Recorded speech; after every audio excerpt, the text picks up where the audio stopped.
So you can start up the car first.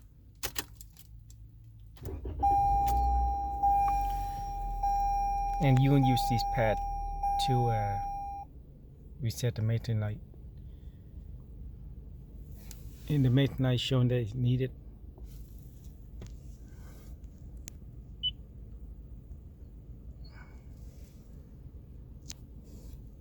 So I'm telling you to push back.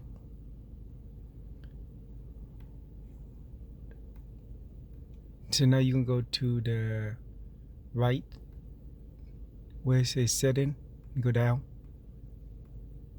Go to vehicle setting, hold it down, hold the button down. Then go down, push enter, reset, go up, and yes. And that's it. When you want to go back, just go back, and push to the left or right, whatever you want. And that's it.